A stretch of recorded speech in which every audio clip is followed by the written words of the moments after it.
bloody well.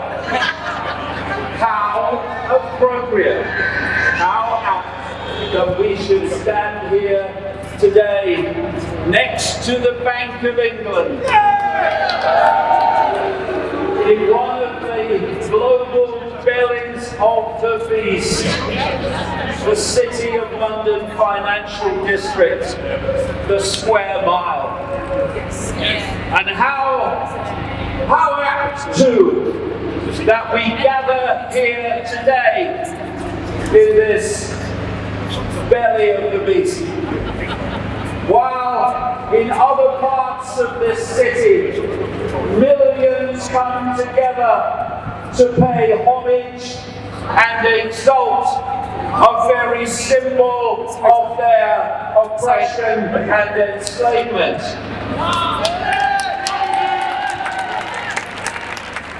And that's what I want to emphasize today, where all this is actually coming from.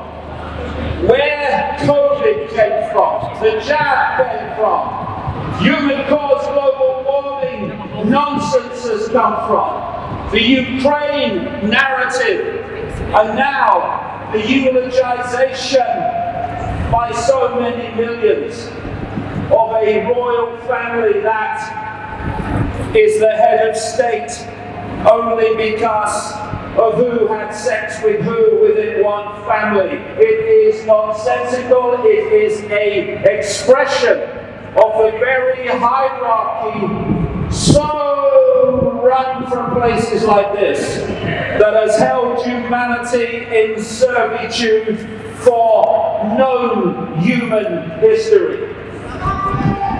Of course,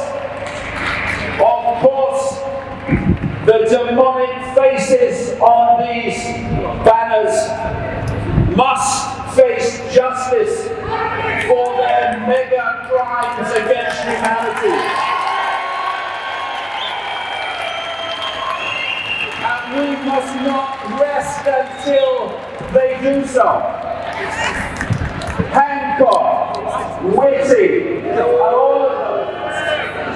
Yes, Midazolam Matt Hancock,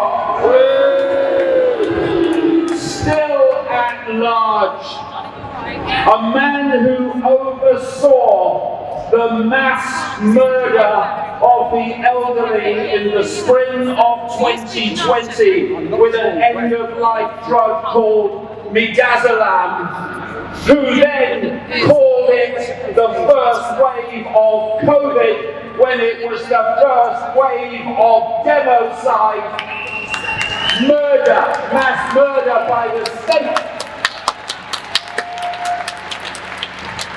Hancock, Whitty, Valance, Javid, Johnson, Van Tam, yes, they must face the consequences for their actions. But it goes much bigger than them. They are not the architects of mass murder and mass control. They are the gophers, the agents, the accomplices of something much greater that hides in the shadows in places like this, the Square Mile, run by secret societies of pure, bloody evil.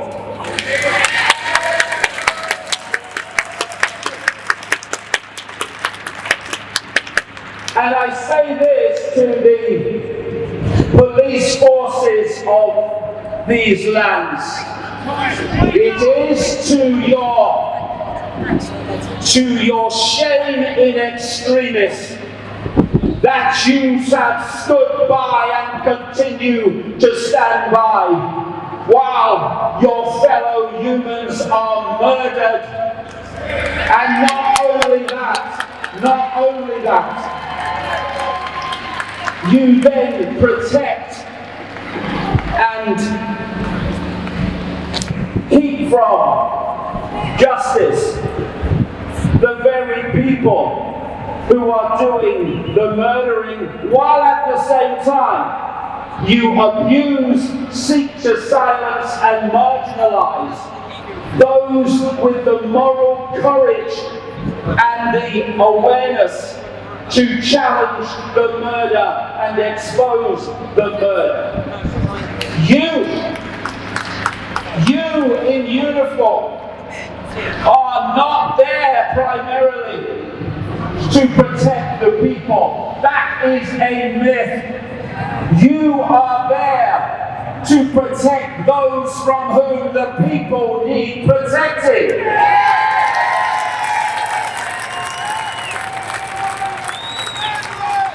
Where is your moral courage?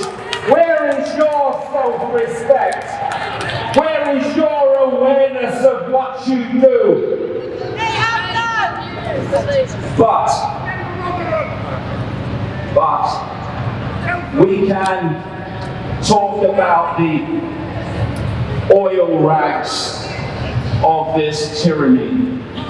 We must never forget the engineers, because, like I say, these people, even Schwab and Gates, higher up the hierarchy as they may be, are still gophers for a force, a network that spans the world and works through apparently individual governments to the same sinister, satanic end.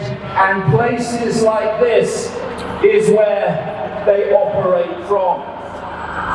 The plan is this, which is why we must, yes, focus on the gophers and the oil rags for their part in this, but we must not lose sight of where it's coming from, because the plan is to create the unfolding catastrophe for humanity that's happening all over the world, and this winter we've seen nothing yet with the energy prices, where people on fixed incomes and no incomes will have to choose between food and warmth.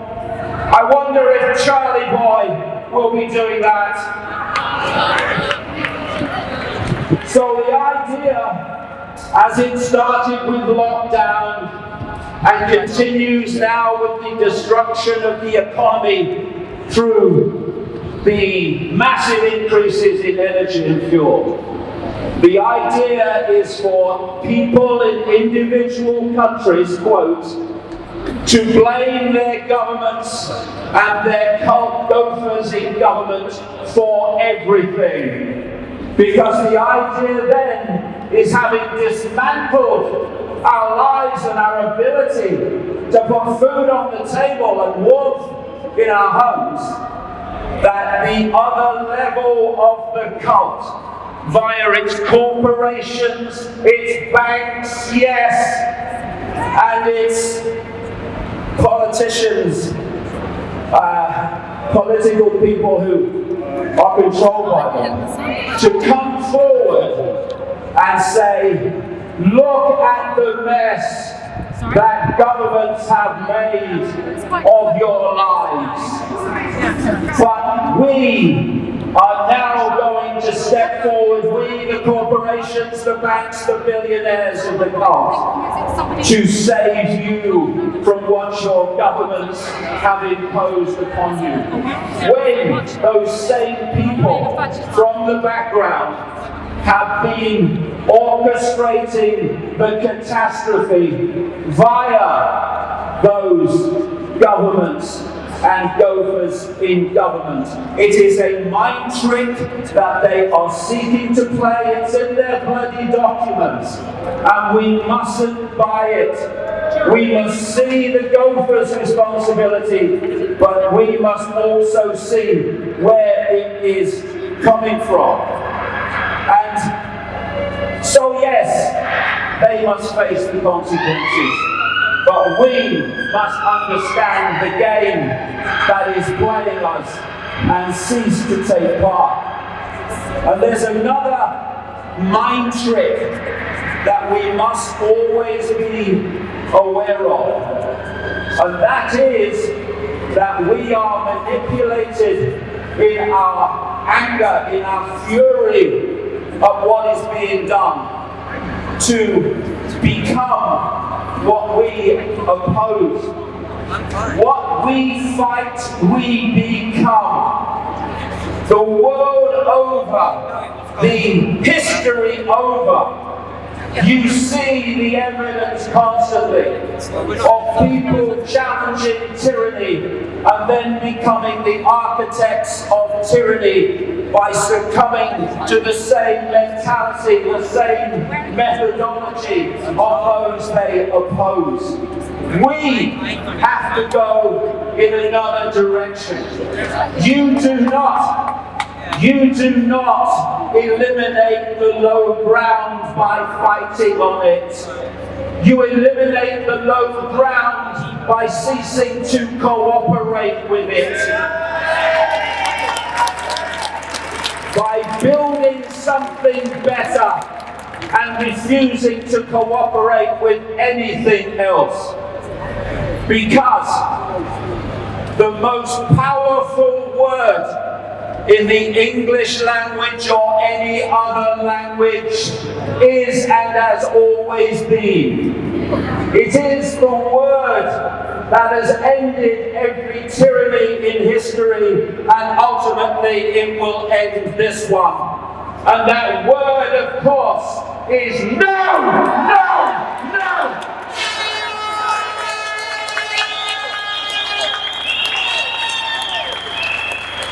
It is to understand, as we stand, nearly 8 billion people being manipulated and imposed upon by a tiny few. We need to understand where the real power is, and it's not with satanic forces that operate out of places like the City of London. Our perception that they have power is a misunderstanding of where the power is. Their power, the power of the few, is simply the acquiescence to their diktats by the many. How can 8 billion people be controlled by a handful unless those 8 billion, or most of them, give their power to the handful? This has to end, and when it ends, this tyranny will end.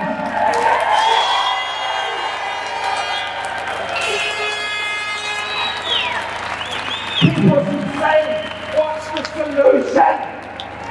Get yourself a calculator, put in 8 billion, take away the number in full knowledge that we're imposing this, and there's your bloody solution. And what it takes is just that stiffened backbone, that courage to stand up to what is a house of cards, if only we would stop holding it together. Let's look our children and grandchildren in the eye and tell them that we're too frightened to stand up to this tyranny. Tell them that we can't be bothered to research what's actually going on, and instead sit there getting our perceptions from the BBC and the Daily Icke.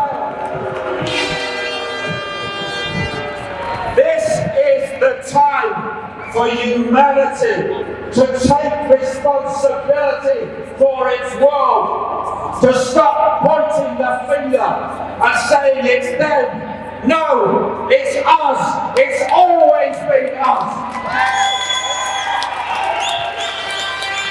It's always been us throughout no human history who have handed our power to the few, which is why throughout human history the few have always controlled the many. Enough! No more! The mantra of the people, as others gather in their millions to worship their oppression, let the mantra of the awake people those that can see, and their number is growing all the time. Be no, no, no. We will no longer acquiesce and cooperate with our own enslavement, because when we stop doing so, we cannot be enslaved. This is the time to change human history by changing the public population response that has created human history. 8 billion, wake up!